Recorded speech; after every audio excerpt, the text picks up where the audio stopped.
Goods sold not recorded anywhere, goods बेचे लेकिन entry करना भूल गए, कोई बात नहीं, अब एंट्री कर देते हैं। एंट्री बनी डेटर्स टू सेल्स, हम एजम्पशन लेकर चल रहे हैं कि सामान क्रेडिट पर सेल किया है। ये डेटर्स बैलेंस शीट की असेट्स में आएगा और ये ट्रेडिंग अकाउंट में सेल्स में प्लस हो जाएगा। ये rectification entry, salary paid to Ravi debited to his personal account. Right entry होनी चाहिए थी सैलरी टू कैश, हमने कर दी रवि टू कैश। अब रेक्टिफाइंग एंट्री होगी सैलरी डेबिट टू रवि। यानी जब P&L बनाएंगे तो P&L में सैलरीज में इसको हम क्या कर देंगे प्लस।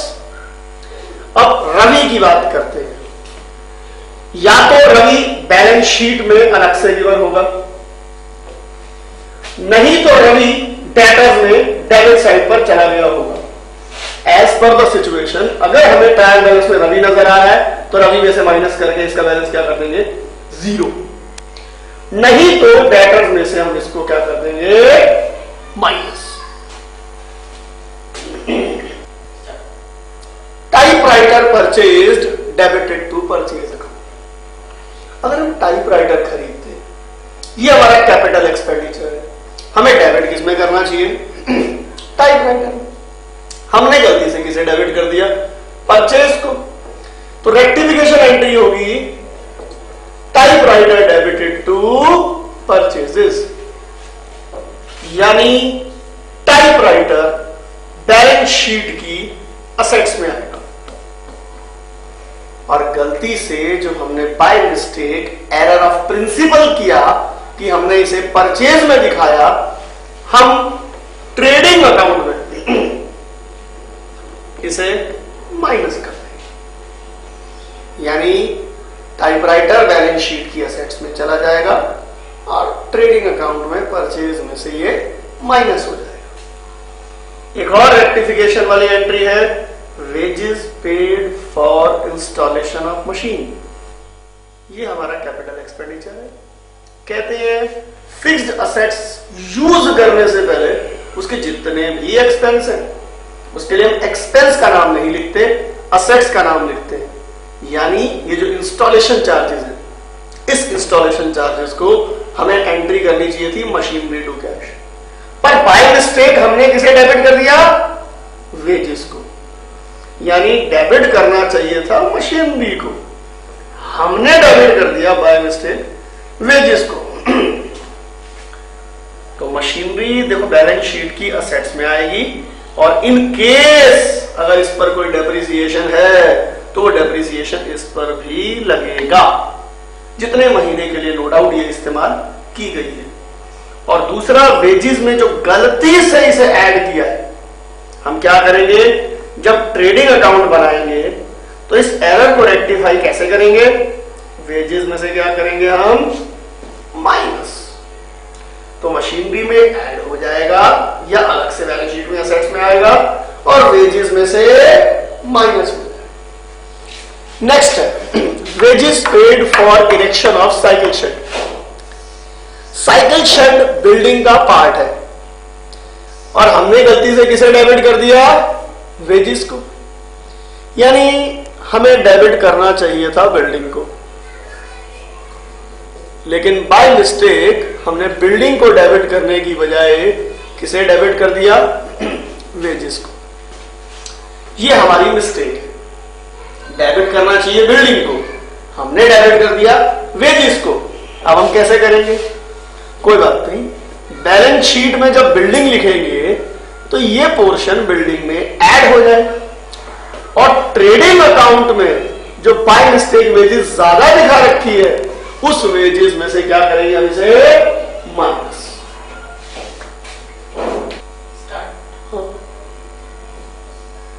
नेक्स्ट एडजस्टमेंट है loss by fire. Loss by fire की एंट्री होती है जितना लॉस हो, लॉस बाय फायर या P&L डेबिटेड। मान लो कोई इंश्योरेंस क्लेम मिल रहा है तो insurance claim debited, 2 purchases. Example number 1, not insured, हमारे गुड्स डिस्ट्रॉयड बाय फायर हुए और हमने कोई इंश्योरेंस नहीं करवा रखा। फॉर एग्जाम्पल क्वेश्चन में गिवन है goods destroyed by fire 4000, entry क्या होगी? Loss by fire debited 2 purchases. यानी सबसे पहले तो हम ट्रेडिंग अकाउंट में परचेज में से माइनस करेंगे, जीडीएफ मतलब गुड्स डिस्ट्रॉयड बाय फायर। दूसरी बात, ये हमारा नुकसान है, तो नुकसान कहां जाएगा? प्रॉफिट एंड लॉस की डेबिट में। तो एक तो परचेज में से कर देंगे माइनस और दूसरा प्रॉफिट एंड लॉस की डेबिट। सेकेंड पार्ट है इसका fully insured goods. Fully insured का मतलब क्या हुआ? यानी हमारे को पूरा इंश्योरेंस क्लेम मिल रहा है। Example, goods destroyed by fire 1000 and they are fully insured and insurance company admit the claim in full। एक तो ट्रेडिंग अकाउंट में परचेज में से 1000 रुपए माइनस हो जाएगा। प्रॉफिट एंड लॉस में अगर हम दिखाना चाहें तो गुड्स डिस्ट्रॉयड बाय फायर दिखाया 1000, पर हमें इंश्योरेंस क्लेम भी मिल रहा है। कितना? 1000 जो मेरी इनकम है, तो हम इसमें नहीं दिखाएंगे। बैलेंस शीट में असेट्स में आ जाएगा इंश्योरेंस क्लेम 1000।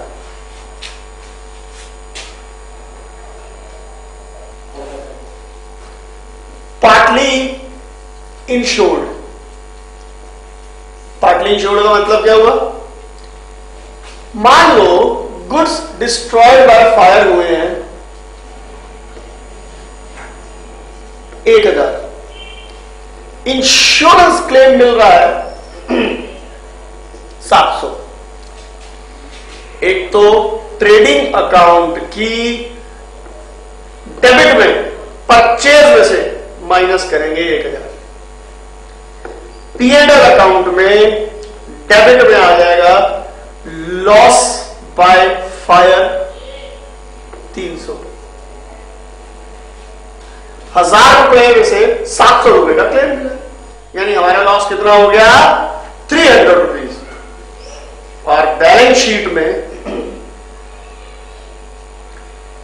इंश्योरेंस क्लेम आ जाएगा 700। नेक्स्ट एडजस्टमेंट है 24th डेफर्ड रेवेन्यू एक्सपेंडिचर। मान लो ट्रायल बैलेंस में एडवर्टीजमेंट एक्सपेंडिचर दिखा रखा है 10,000। कह रहा है advertisement expense is to be written off 1/5, यानी 10,000 का 1/5 P&L की डेबिट में आएगा 2,000 और बाकी as a deferred revenue expenditure balance sheet की असेट्स में आएगा। P&L की डेबिट में 2,000, 10,000 का 1/5 और बैलेंस शीट में आएगा 8,000 रुपए। बैलेंस शीट में कितना आएगा? 10,000 माइनस 2000 जो राइट ऑफ किया, और जो रिटर्न ऑफ पोर्शन नहीं है वो है हमारा 8। 25th एडजस्टमेंट है गुड्स सेंट ऑन सेल और रिटर्न बेसिस। फॉर एग्जाम्पल, एक पर्सन मेरे पास आया, मेरी रेडीमेड गारमेंट्स की शॉप है, शर्ट पसंद करके गया जिसकी कॉस्ट है 500 रुपए। मैंने उसे सेल्स प्राइस बताया 600। उसने कहा या तो मैं सर सामान वापसी कर जाऊंगा आज ही आज, या मैं पैसे दे जाऊंगा, पर वो 31 दिसंबर है आज और नहीं आया। No intimation yet been received.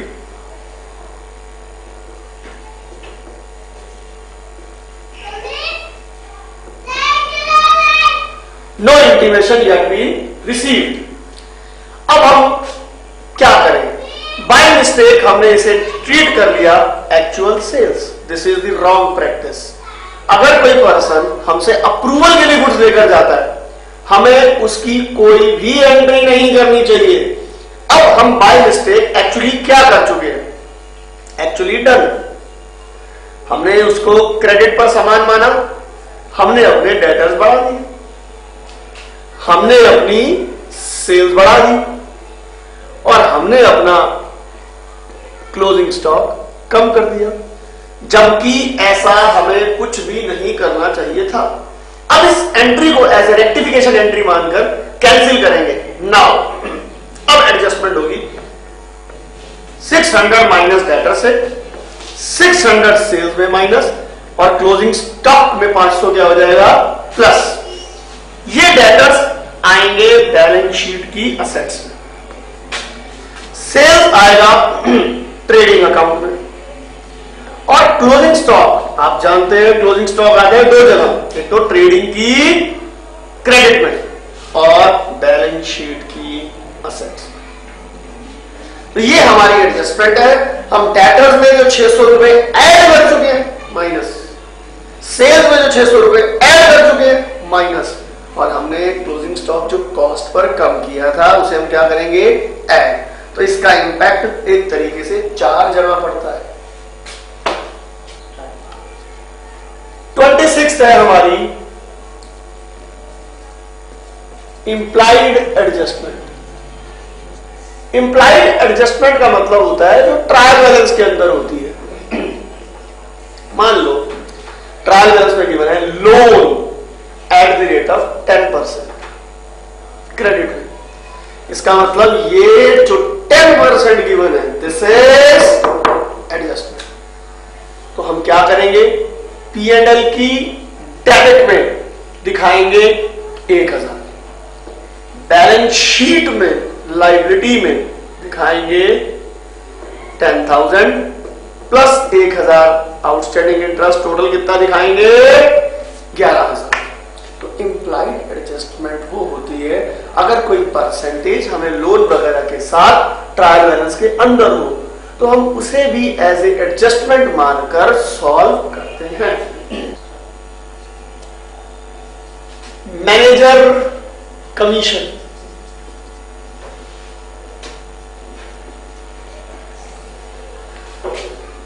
Suppose हमारे को profit and loss account given है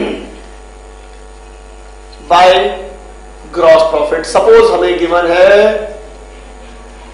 40,000 to rent, to insurance, to other expenses, कुल मिलाकर ये गिवन है 18,000। हमारा नेट प्रॉफिट बिफोर कमीशन आ गया 22,000।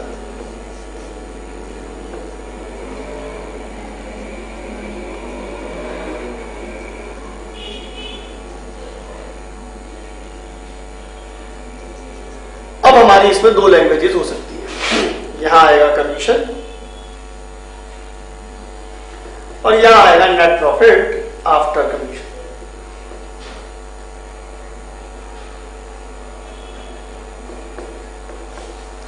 सपोज हमें क्वेश्चन में गिवन है manager is allowed a commission of 10% of the profits before commission।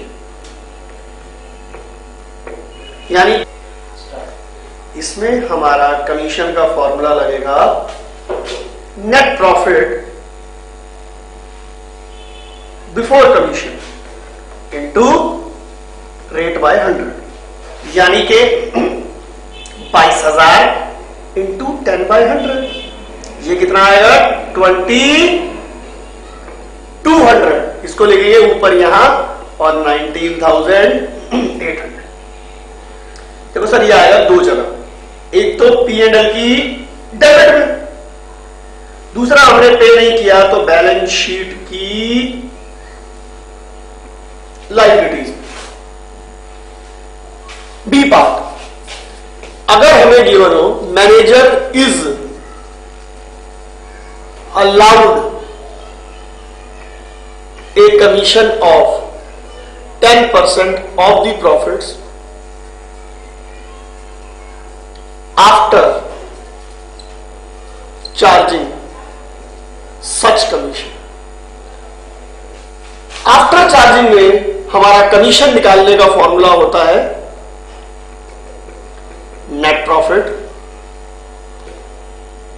Before commission into rate upon